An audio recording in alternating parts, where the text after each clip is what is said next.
Hi friends, நான் இந்த வீடியோவில் உங்கள் கூட ஷேர் பண்ணிட்டு இருக்கிறது இந்த சண்டே லஞ்ச் மெனுவில் இந்த சீசனுக்கு ஏற்ற மாதிரி செஞ்ச ஒரு ரெசிபி தாங்க. இந்த வின்டர் சீசனில் நிறைய பேர் ஃபேஸ் பண்ணுற பிரச்சனை பார்த்திங்கன்னா கோல்டு, காஃப் இதெல்லாம் இருக்கும். இதுக்கு வந்து ஒரு சூப்பரான ரெமெடி பார்த்திங்கன்னா இந்த மீனை குழம்பு செஞ்சு சாப்பிடும்போது இந்த கோல்டு காஃபுக்கு ஒரு நல்ல ரெமெடியாக இருக்குது. இது வந்து கோல்டு காஃப் வந்தால் தான் சாப்பிட்ணுன்னு இல்லைங்க. இந்த வின்டர் சீசனில் இதை ஒரு ப்ரிவென்ஷனாகவும் நம்ம வந்து எடுத்துக்கலாம்.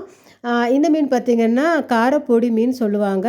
இதை வந்து நம்ம நார்மலாக குழம்பு மாதிரி செஞ்சு சாப்பிடாம சில ஸ்பைசஸ் எல்லாம் ஆட் பண்ணி அதை வறுத்து அரைச்சி நம்ம அதை செஞ்சு சாப்பிடும்போது அந்த மீனோட ஃபுல் மெடிசன் பெனிஃபிட்ஸை நம்ம வந்து என்ஜாய் பண்ணலாம். ஸோ வந்து இதுக்காக பார்த்திங்கன்னா ஒரு மண்சட்டி வச்சுருக்கிறேங்க. இதில் ஒரு 3 ஸ்பூன் அளவுக்கு நான் நல்லெண்ணெய் சேர்க்குறேன். இதில் 1/4 ஸ்பூன் வெந்தயம், 1/4 ஸ்பூன் கடுகு, 1/4 ஸ்பூன் மிளகு, 1/4 ஸ்பூன் சீரகம். இது எல்லாம் பொரிஞ்சதும் சின்ன வெங்காயம் ஒரு 10-12 சின்ன வெங்காயம் சேர்க்குறேன்.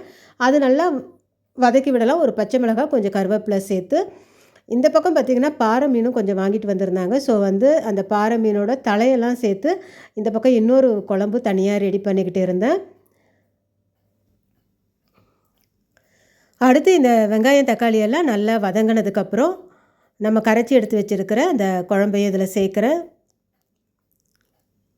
சேர்த்து நல்லா மூடி போட்டு கொதிக்க விடலாம்.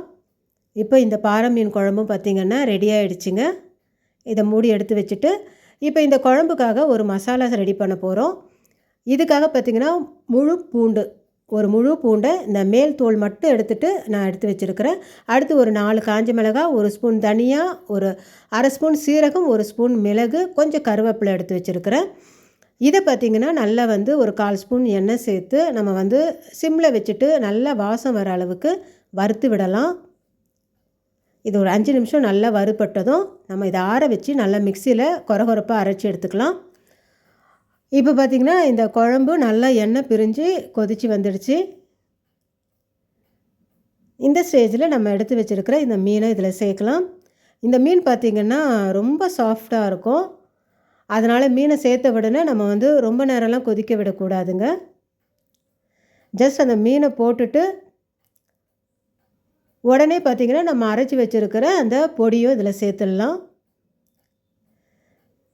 இந்த பொடியை சேர்த்த உடனே நம்ம வந்து ஸ்டவ்வை ஆஃப் பண்ணிடலாங்க.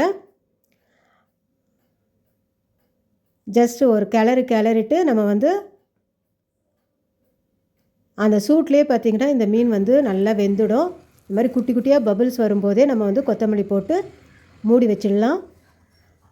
அடுத்து பார்த்திங்கன்னா வறுக்கிறதுக்காக இந்த பாறை மீனையும் பார்த்திங்கன்னா மசாலா தடவி நல்லா ஒரு 1 ஹவர் ஊற வச்சுருந்தேன்.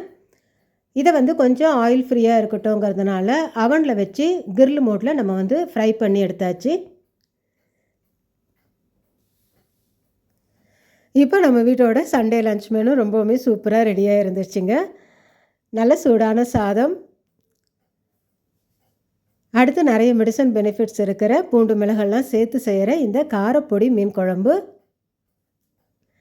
அடுத்து பாறை மீன் குழம்பு, சூடான ரசம், வெள்ளரிக்காய், கேரட்லாம் கொஞ்சம் பெப்பர் சால்ட் போட்டு எடுத்து வச்சுருக்கிற முட்டை. இதுதாங்க இந்த வார சண்டே நம்ம வீட்டோட லஞ்ச் மெனு. இந்த சண்டே லஞ்ச் மெனுவில் செஞ்ச இந்த காரப்பொடி மீன் குழம்பு நிறைய மெடிசன் பெனிஃபிட்ஸ் இருக்குது. இந்த குழம்பை இந்த மாதிரி செஞ்சு சாப்பிடும்போது அதோட மெடிசன் பெனிஃபிட்ஸை நம்ம ஃபுல்லாகவே என்ஜாய் பண்ணலாம். ஸோ வந்து நீங்களும் உங்கள் வீட்டில் ட்ரை பண்ணி பாருங்கள் ஃப்ரெண்ட்ஸ். இந்த வீடியோ உங்களுக்கு பிடிச்சிருந்துச்சுன்னா லைக் பண்ணுங்கள், கமெண்ட் பண்ணுங்கள், ஷேர் பண்ணுங்கள், மறக்காமல் சப்ஸ்கிரைப் பண்ணுங்கள். தேங்க்யூ.